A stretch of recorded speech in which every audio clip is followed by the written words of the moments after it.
الحمد لله والصلاة والسلام على أشرف الخلق الله سيدنا ومولانا محمد بن عبد الله وعلى آله وأصحابه ومن والاه. أما بعد فقد قال الله تعالى في كتابه الكريم: أعوذ بالله السميع العليم من الشيطان الرجيم بسم الله الرحمن الرحيم قل أطيعوا الله والرسول فإن تولوا فإن الله لا يحب الكافرين. وقال النبي صلى الله عليه وسلم: الدين النصيحة. قال لمن؟ قال لله ولكتابه ولرسوله ولأئمة المسلمين وعامتهم. صدق الله العظيم وصدق رسوله النبي الكريم ونحن على ذلك من الشاهدين والشاكرين والحمد لله رب العالمين. Alhamdulillah, puji dan syukur kepada Allah Subhanahu wa taala. Allah Jalla Jalaluh Rabbul Jalil yang memberikan, meniupkan kepada ruhaniyah kita akan hidayah iman dan Islam, yang memberikan kepada kita akan hidayah dari seluruh jasad kita. Jasad diberikan hidayah oleh Allah, telinga diberikan hidayah untuk mendengar yang baik-baik, mendengar Al-Quran, qiraatul Quran didengar oleh telinga kita. Ini hidayah diberikan Allah melalui telinga, masuk ke jantung dan sanubari kita. Tausiah, mau'izah, ungkapan-ungkapan yang baik, nasihat-nasihat yang baik dari Al-Quran dan hadis, lalu nasihat-nasihat para awliya salihin, ulama-ulama salih. Pada akhirnya kita dekat kepada Allah. Hidayah dari al-jawarih, dari anggota tubuh, melalui telinga, melalui mata, melalui lisan kita. Lisan kita mengucapkan zikrullah, bertasbih, bertakbir, bertahlil. Hidayah dari lisan masuk ke sanubari, semakin dekat kita kepada Allah. Hati kita dekat kepada Allah. Hidayah Allah dari lisan, hidayah Allah dari telinga, hidayah Allah dari mata. Jadi Allah memberikan hidayah Islam dan iman itu dari jawarih kita, dari anggota tubuh kita semuanya. Kaki kita bisa bergerak datang ke masjid.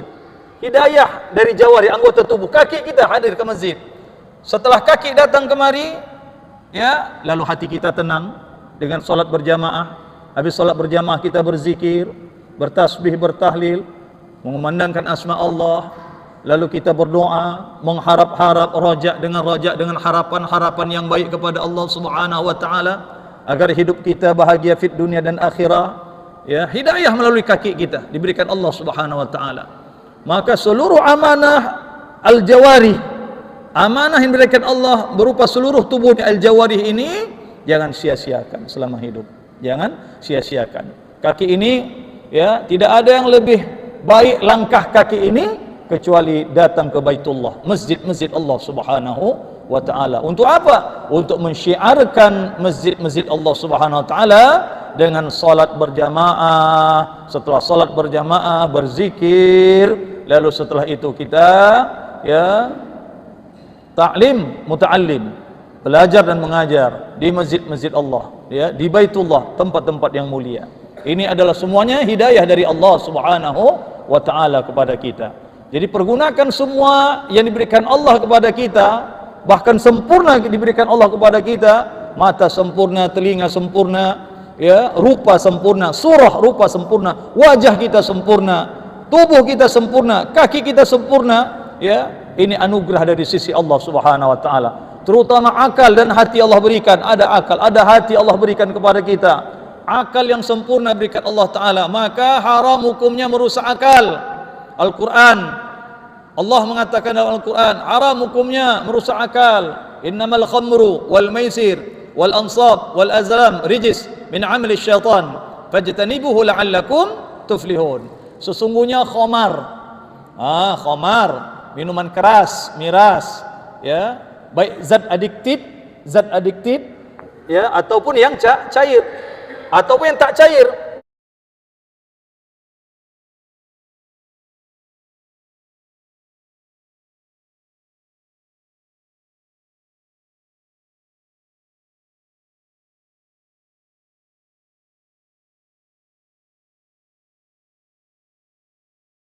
Lobi miring pula katanya nanti kan.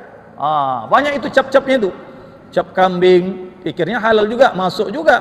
Ya, cap kambing ini halal ini. Ini apa? Kambing katanya. Yang enggak halal babi katanya. Masuk, tapi di situ kamput cap kambing katanya. Usir. Kalau masuk masjid usir. Wajib kaos yang begitu. Silap lupa, ingatkan.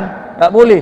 Ya, haram hukumnya. Kenapa? Mengiklankan, mempromosikan yang haram, diharamkan oleh agama. Enggak boleh. Yang makruh aja kalau bisa, ada hak BKM untuk melarangnya, atau membuka bajunya, atau melapis dengan baju yang lain. Makanya BKM sediakan bukan hanya mukena disediakan, baju teluk belanga juga disediakan. Mana tahu, orang awam ni tak tahu, datang dia pakai baju kerja, dia nggak mengerti bahwa yang iklan di baju kaosnya itu adalah yang minimal makruh. Nggak usahkan yang haram, kalau haram udahlah, jangan didiamin.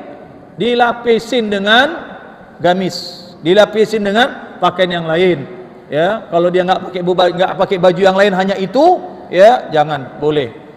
Atau gambar-gambar caleg, gambar-gambar calon-calon legislatif, eksekutif yang kafir masuk ke masjid, jangan. Kalau orang kafir nggak akan pernah dia memperjuangkan syariat Allah. Ya, kalau orang kafir nggak pernah dia ingin memperjuangkan syariat Islam, Al-Quran, syariat Allah, nggak akan pernah itu. Nggak usah masuklah Pak. Kenapa? Ini kami tahu Cina satu nih, ini kafir ini anti syariat ini, anti Islam ini, anti Al-Quran ini, benci kali umat Islam. Nggak usah masuk Pak, mohonlah. Atau kalau Bapak mau sholat juga pakai kaos itu, kami lapisin.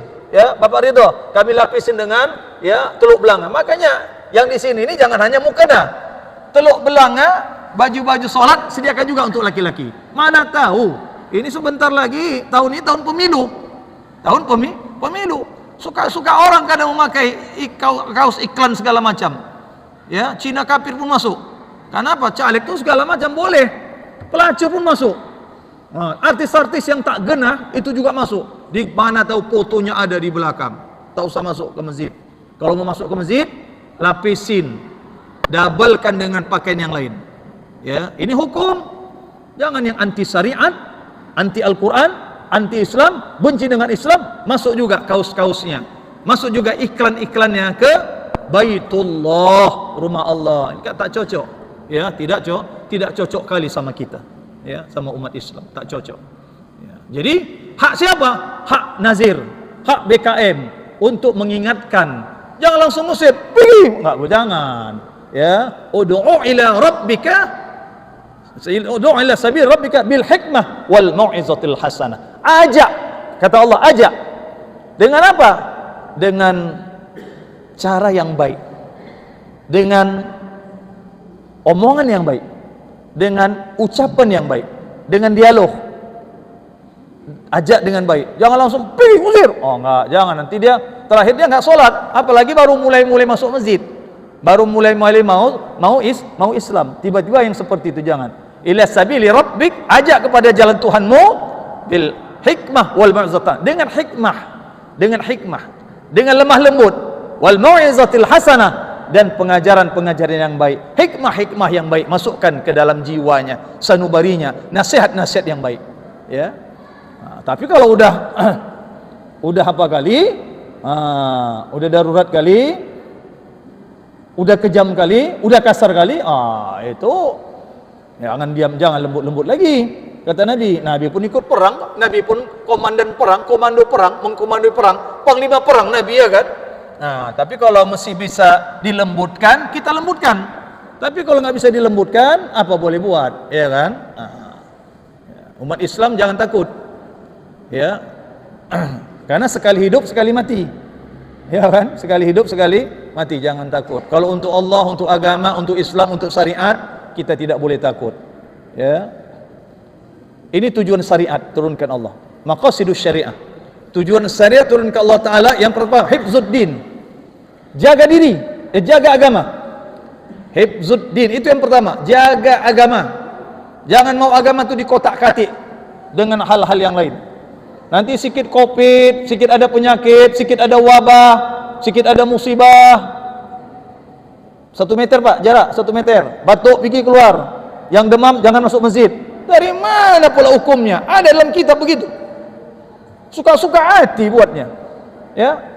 Kan begitu kita dulu kan? Sakit kali hati kita. Batuk sikit, oh, kena COVID kau ya. Biar kalian jangan masuk. Begaduh itu bertumbuk. Nanti imam ya sawwa'tadilu sawu sufufakum, itu kan biasa. Rasulullah kan buat begitu. Sebelum takbir imam, sebelum semuanya takbir, disunnahkan imam tadi melihat ke belakang jamaah. Lalu Rasul mengatakan, kita juga sunnah mengatakan bagi imam, sawwa'tadilu, rapatkan saf, luruskan, rapikan, merapatkan, meluruskan dan merapikan saf, termasuk kesempurnaan salat. Tiba-tiba ketika COVID itu, imam silap karena bukan apa, ikuti sunnah. Sawwa'tadilu sawu sufufakum, rapatkan, rapikan saf itu. Marah jamaah, masuk. Pak Imam, kebetulan imam tuh anak muda, anak kuliah, tinggal di masjid, seolah-olah rendah lah, ya kan, kasta rendah. Ya, marbot masjid, tinggal di masjid. Ada yang mengamuk, nggak boleh rapatkan saf. Berdebat dia, nggak boleh rapatkan saf, nggak boleh dirapatkan. Ini lagi COVID. Dia jamaah begitu, begaduh jadinya. Yang sebelah lagi, kenapa rupanya katanya nggak boleh? Kenapa nggak boleh? Begaduh. Terakhir nggak jadi takbir, belum takbir, masih begaduh, berdebat itu saja. Perkara masalah COVID itu, ngeri COVID nih. Macam-macam perbuatan orang, bid'ah-bid'ahnya banyak macam. Ada jaraknya 1 meter, ada jaraknya setengah meter, ada jaraknya 2 meter antara ya satu saf dengan saf yang lain, antara satu orang dengan orang yang lain. Dari mana kitabnya? Dari mana acuannya? Islam ini, agama ini ada acuan, ada marojiknya, ada referensinya, ada standarisasi, standarnya ada. Jadi macam-macam buat bid'ah ketika itu, macam-macam buat bid'ah, mau ngada-ngada semua.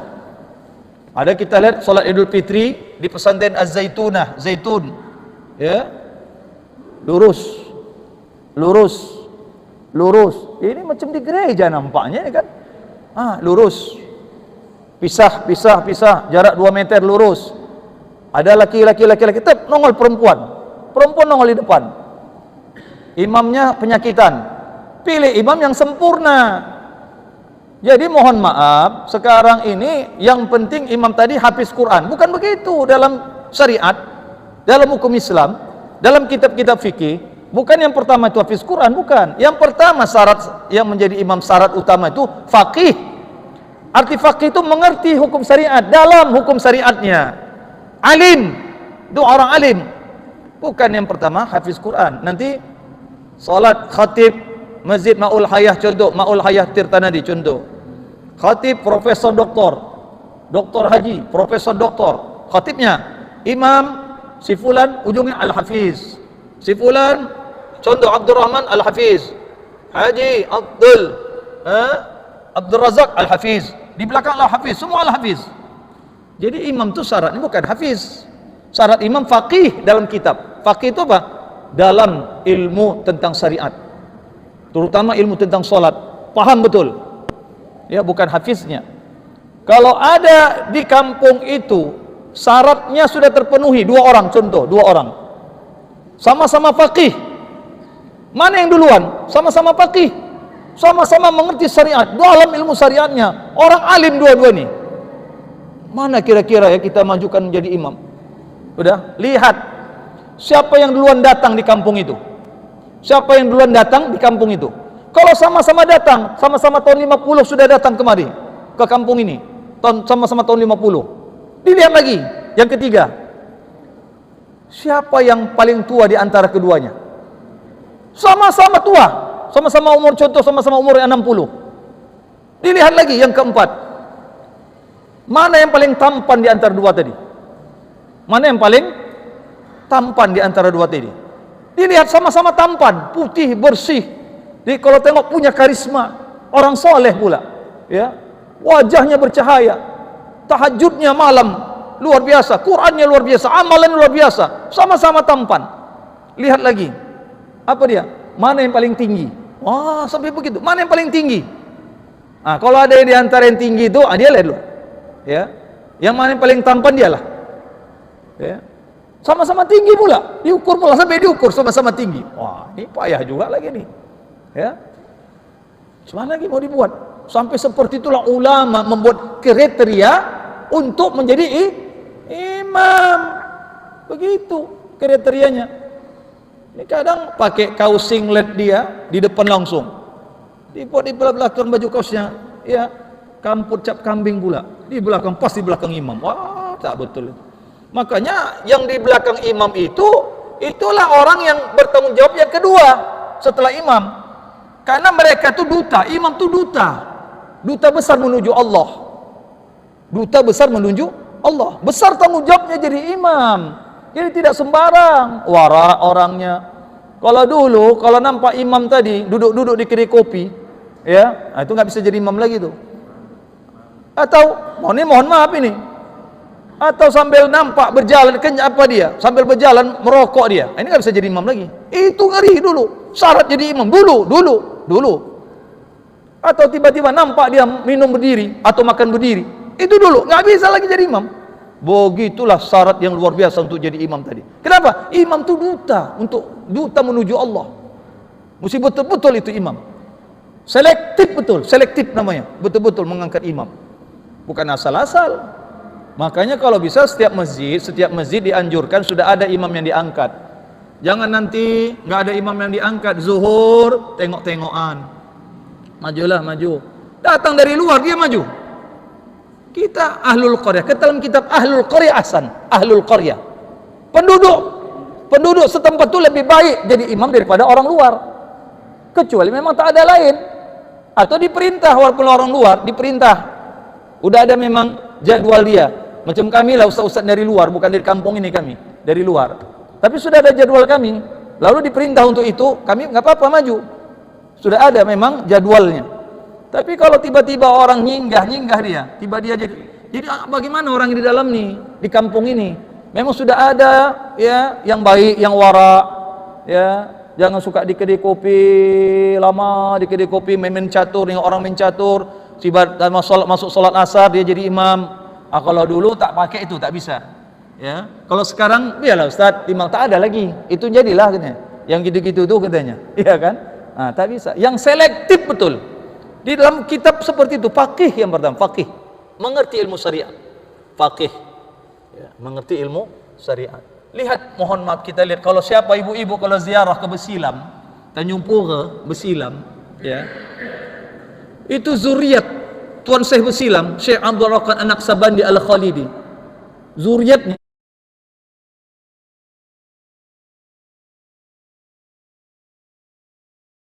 ya, telah wafat, yang bernama Faqih Tambah.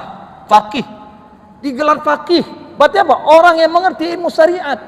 Jadi rata-rata yang dimakamkan di Besilam sana, selain kubah Syekh Abdul Rahman An-Naqsabandi yang sering kita ziarah ke sana, itu banyak zuriatnya di sana. Zuriat, arti zuriat itu anak cucunya. Itu rata-rata anaknya semua orang alim. Faqih Abdul Rahman, Faqih Abdul Rahim. Faqih pertama dia faqih. Faqih itu apa? Dalam ilmu syariat, dalam kitab faqih itu orang yang mengerti, dan dalam ilmu syariat orang alim. Faqih namanya, faqih namanya. Ya.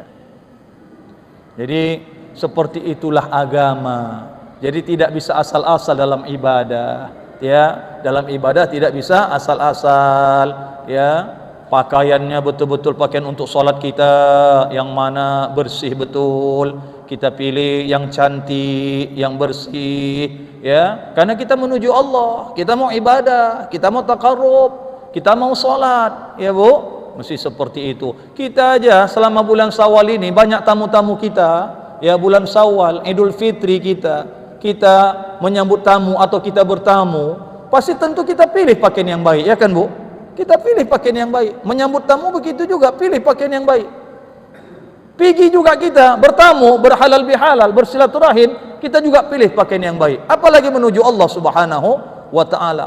Tidak berkaus-kaus singlet saja, udah kaus singletnya lama, udah macam mau lapuk, koyak-koyak, bolong-bolong, macam ditembak Belando. Ya, itulah pakaian solatnya. Kadang begitu remeh, di rumah begitu kadang-kadang. Ya, kita lihat begitu di rumah. Kadang-kadang pakaian solat tadi walaupun pakai gamis atau pakai baju koko, mukenanya kadang-kadang udah bau keringat luar biasa baunya. Tak direndam-rendam, tak dicuci-cuci sampai 2 minggu, itu aja digantung, itulah dipakai. Jangan. Karena kita mau menuju Allah. Enggak usah kan menghadap Allah, menghadap Pak Kep. Tahu Pak Kep? Pak Kepling pakai bajunya luar biasa. Ya, baju batik pilih yang cantik. Kenapa? Mau ngadap Kepling, ngapain? Halal bihal di rumah Pak Kepling gitu. Cantik, wangi, bersih. Ngadap Kepling itu. Pejabat paling bawah itu Kepling itu kan. Bagus, luar biasa, rapi. Apalagi menghadap lurah, menghadap camat. Apalagi menghadap presiden katanya. Oh, servis betul, cantik betul dilihat, rapi betul. Ya, begitulah kita kepada Allah. Akhlak kita sama Allah. Ya, akhlak kita sama Allah, akhlak kita sama Allah. Adab kita sama Allah Ta'ala yang menghidupkan kita, yang memberikan rezeki kepada kita, yang memberikan penuh hati kita dengan iman dan Islam, ya, yang kita menghirup alam semesta ini, ya, gratis buat Allah Subhanahu wa taala. Kita hirup oksigen dari Allah gratis. Ya. Kalau oksigen dari rumah sakit berapa itu? Kalau satu hari satu malam 1 kali 24 jam berapa liter oksigen tadi? Berapa tabung? Kali berapa? Kalau 300 juta sebulan, ya. Kalau setahun udah berapa? 300 juta kali 12. Kalau umur kita 50 tahun sudah berapa itu kalau oksigen manusia? Tapi kalau oksigen sama Allah 50 tahun kita umur kita, 70 tahun umur kita tetap gratis. Sudah berapa miliar ini kalau dibayar disuruh Allah, bayar kata Allah melalui malaikat. Kalau enggak ku cabut kata malaikat Israel nyawa kau. Macam mana kita membayarnya? Miliaran lah sudah. Oksigen dari Allah diberikan, fasilitas hidup diberikan. Di dunia ini luar biasa dibentangkan Allah rezeki, tinggal kita nikmati. Jadi bagaimanapun, ya, tetaplah kita ibadah kepada Allah, istiqamah sampai akhir hayat kita kepada Allah. Syukuri nikmat Allah Subhanahu wa taala. Banyak menangis min khasyatillah, daripada takut kepada Allah Subhanahu wa taala di pertengahan malam habis kita tahajud, salat, rukuk dan sujud. Sujud lama-lama di hadapan Allah, merengek-rengek di hadapan Allah, menangis, bermohon kepada Allah Subhanahu wa taala ketika di kesunyian malam orang sedang tertidur lelap, ya, lalu kita bangun meneteskan air mata di hadapan Allah, kita bermohon agar hidup kita bahagia di dunia dan di akhirat, lalu keluarga kita yang kita cinta juga bahagia di dunia dan di akhirat. Kita mohon anak-anak kita anak yang saleh dan salehah itulah harapan kita semua. Jadi jangan lupa untuk di pertengahan malam bangun untuk apa? Qiyamul lail, ya, untuk munajat kepada Allah Subhanahu wa taala. Jadi di bulan Syawal ini, ya, di pertengahan sudah mau berakhir. Jangan lupakan kata Nabi puasa 6 hari di bulan Syawal, jangan lupa. Yang belum masih ada. Ya, masih ada lagi waktu untuk kita berpuasa. Kata Nabi, man shoma Ramadan sumatbahu sittan min Syawal kana kasyamid dahri. Siapa yang berpuasa di bulan suci Ramadan lalu dia iringi puasa 6 hari di bulan Syawal, sama seperti puasa dia setahun. Sama seperti puasanya setahun. Kenapa? Karena setiap satu kebaikan umat Nabi Muhammad, kita ini umat Nabi Muhammad, kalau melakukan satu kebaikan diberikan Allah dilipat gandakan menjadi 10 kebaikan. Sebulan di Ramadan, di bulan Ramadan 30, sebulan berarti 30 hari kali 10 sudah 300. 6 hari di bulan Syawal kita puasa 6 namanya, puasa 6 kali 10 60. Jumlahnya semua 360.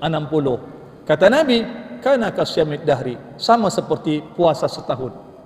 Ya, sama seperti puasa setahun. Jadi enggak ada istilah absen untuk puasa, enggak ada istilah halangan yang macam-macam, ya, mau bertamu silakan. Sekarang ini banyak kali pesta menggoda. Wah, macam mana mau puasa? Kenapa? Sabtu Minggu, ya Ustaz, banyak kali sekarang kondangan. Sabtu ada undangan, Minggu ada undangan. Nanti kalau undangan enggak datang enggak enak. Ini kawan dekat, ini kerabat dekat, famili dekat. Semuanya serba dekat. Jadi macam mana puasa? Ya, puasalah. Dari Senin, Selasa, Rabu, Kamis, Jumat, 5 hari udah. Sabtu Minggu libur dulu. Masuk Senin nanti, Senin udah 6 hari kan. Puasa qada, yang qada itu wajib. Puasa itu ada 6 macam. Puasa Ramadan wajib, puasa qada juga wajib, bukan sunnah. Jadi dahulukan lagi. Dahulukan yang wajib baru yang sunnah. Kalau digabung-gabung, ini paling banyak pertanyaan. Kalau digabung-gabung, macam mana Ustaz satu niat katanya? Digabung-gabung. Jangan digabung-gabung. Puasa wajib dulu, yang wajib dulu, baru selesai itu masuk puasa sunnah. Ya, 6 hari. Atau kalau dia niatnya digabung puasa qada, sengaja puasa qada Ramadan, lalu jatuh dia puasa qada Ramadan di hari Senin, dapat pahala Senin. Puasa qada Ramadan di hari Kamis, dapat puasa Kamis. Ya. Kan begitu. Ya.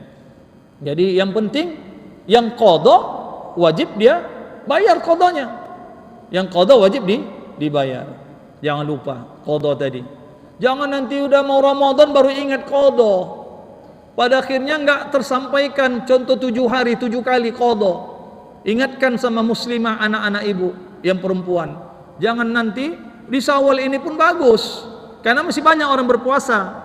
Kalau puasa sama-sama enak, bukanya pun sama-sama sama keluarga, ya. Tapi kalau sudah nanti mau udah masuk bulan Sya'ban, di situ akhir Sya'ban baru dia ingat mau qada. Ini haram hukumnya, udah 360 hari. Ya udah sudah jauh sekali ya waktunya. Jadi itu puasa 6 hari di bulan Syawal, Bu, jangan tinggalkan. Ya. Lalu apalagi silaturahmi jangan tinggalkan. Duribat alimhu zillah, di mana saja kamu berada kamu dalam keadaan hina, kata Allah dalam Quran. Duribat alimhu zillah, di mana saja kamu berada kamu dalam keadaan hina, illa bihabli minallah, kecuali dengan hablum minallah. Hubungan kepada Allah jangan putus. Hubungan kepada Allah jangan diputuskan. Salat jangan ditinggalkan. Kadang mohon maaf karena ponakan itu pesta, anak adik pesta, ya, meriah luar biasa. Dari pagi habis salat subuh sudah di make up. Yang make up banci pula itu, dipegang semua. Jangan mau suami, ya, walaupun apa istri tadi di make up sama banci, jangan mau, haram hukumnya. Suami mengasih, berdosa suami. Alah banci aja kok, biar banci tapi laki-laki itu, ya. LGBT kena laknat. Allah melaknat dan Rasul melaknat laki-laki yang menyerupai perempuan dan perempuan yang menyerupai laki-laki, dilaknat. Sekarang LGBT itu luar biasa banyaknya. Ini ya akibat LGBT itu hancur kita, dunia ini hancur. Musibah terus. Tuh balik mobil tuh, cobalah. Di remnya, ya, diapakannya, gigi rem tadi bisa jatuh ke sungai. Meninggal. Ya. Kenapa ini banyak kali musibah?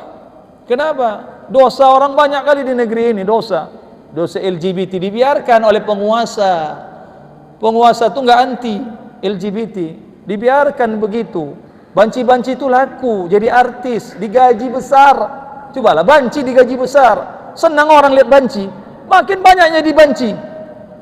Nah, nanti udah besar jadi banci kau ya. Kenapa? Laku nak jadi artis kau. Didoakan ayahnya dia jadi banci. Ya Allah, kena laknat. Kenapa laku? Ditepuk tangankan, dibayar, digaji besar, jadi banci. Ya Allah, ini yang merusak alam ini, yang murka. Tuhan murka yang begitu. Jangan yang seperti itu, ya. Tak boleh yang begitu. Haram hukumnya, laknat dari Allah Subhanahu wa taala. Jadi kita jagalah anak-anak kita, ya Bu, kita jaga. Jadi silaturahmi itu jangan putus. Di mana saja kamu berada, kamu dalam keadaan hina, kecuali hablum minallah dan hablum minan nas. Hablum minan nas, jangan lupakan hablum minan nas. Kata Nabi, laisa minna, laisa minna, bukan dari golonganku. Laisa minna, bukan dari umatku. Laisa minna, bukan dari kelompokku. Enggak sama imannya dengan iman kami. Enggak sama Islamnya dengan Islam kami. Siapa? Orang yang tidak bertutur sapa, bertegur sapa fauqa salatil ayyam, di atas 3 hari. 3 hari, di atas lewat 3 hari masih enggak bercakap juga, masih enggak bertutur sapa juga, masih tidak saling menegur juga. Kata Nabi, bukan dari umatku itu yang begitu. Bukan dari umatku itu begitu. Ini kadang setahun sekali pun berjumpa, kerabat, abang beradik kandung, saudara kandung, di rumah orang tua sudah meninggal. atau masih hidup orang tua, tak bertutur sapa, tak bercakap. Dibilangnya sama adik yang paling bawah, yang paling kecil, apa bang? Si Fulan tuh udah pulang. Masih ada bang? Kemarilah bang. Enggak lah, udah pulang dia baru aku kemari, baru aku sana. Ya Allah, kalau udah meninggal orang tuanya dua-dua, menangis saya hama dalam kubur. Kok begitu kalian nak? Tak bertutur sapa, setahun sekali pun tidak. Ini rumah besar, rumah lama, rumah orang tua, rumah besar. Biasanya kumpul semuanya. Mau Idul Fitri, satu hari Idul Fitri kumpul semua di sana. Ini tidak. Di teleponnya adiknya, abang kau tuh udah pulang? Belum. Kemarilah bang. Nantilah udah pulang dulu bagus. Muak aku nengok muka macam jeruk purut itu, padat kuali gitu. Sampai begitu. Saudara kandung? Ya. Kenapa begitu?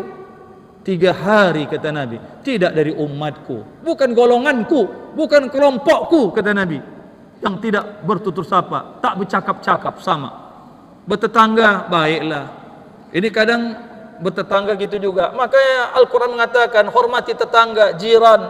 Man kana yu'minu bil yawmil akhir, siapa beriman kepada Allah dan hari akhir, fal yukrim jarahu, muliakan tetanggamu, muliakan tetangga, tegur sapa dengan tetangga.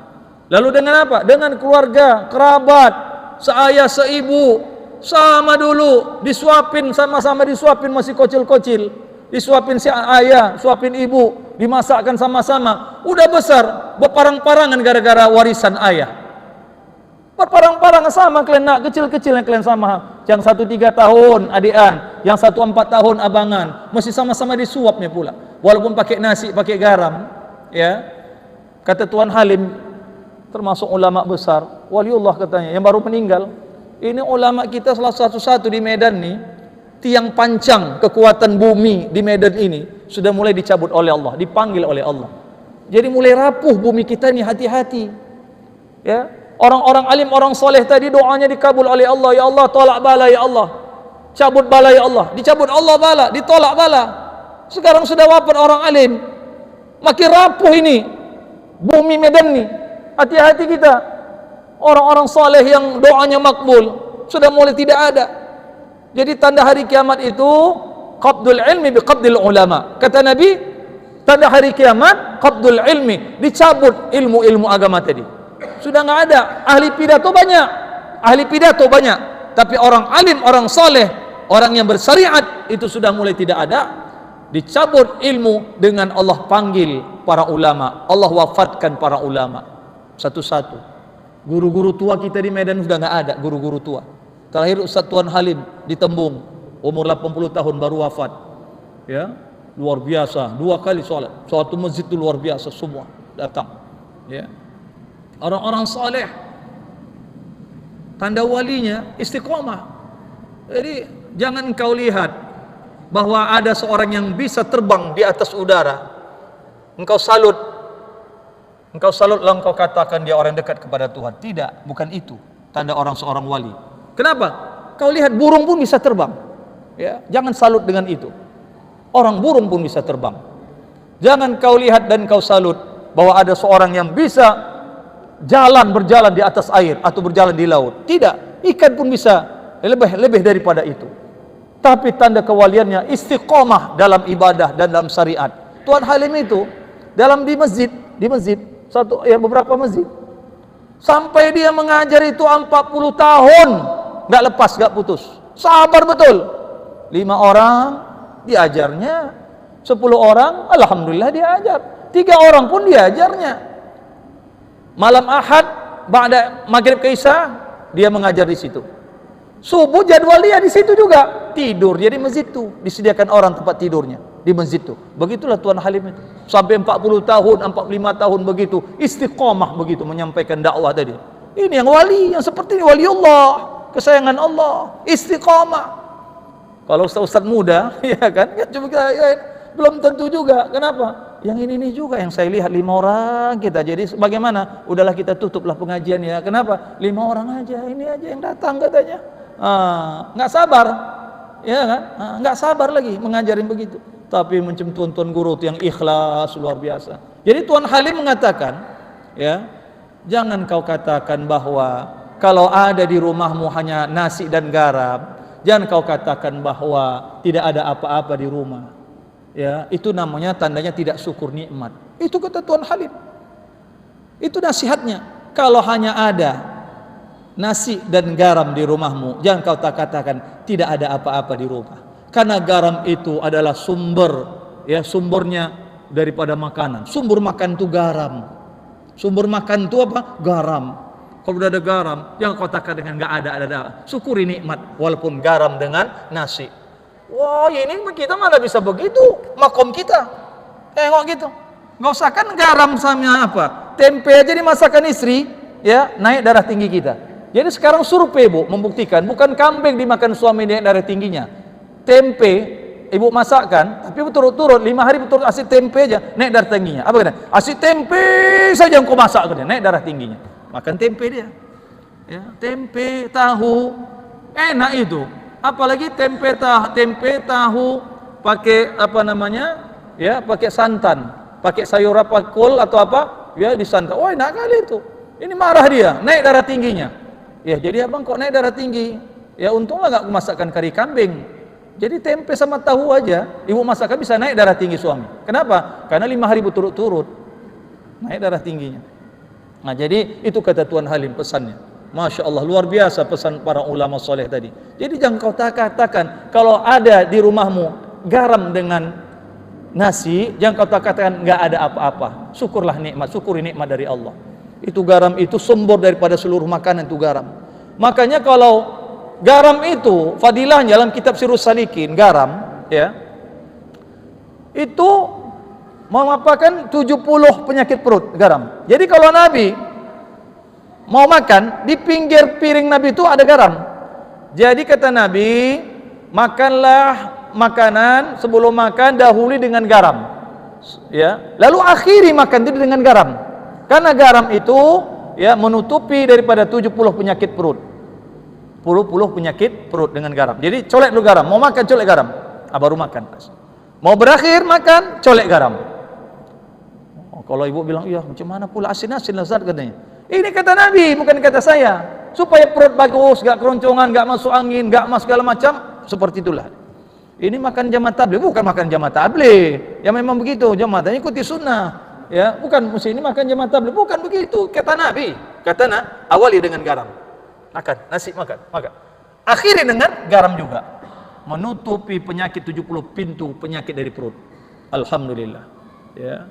Jadi kadang-kadang bukan apa, Bu. Habis puasa semua datang penyakit. Penuh rumah sakit habis puasa. Syawal ini penuh rumah sakit. Apa sakitan semua. Ya, yang dituduh Ramadan, tengoklah kenapa? Ustaz-ustaz pun gitu juga nuduhnya Ramadan.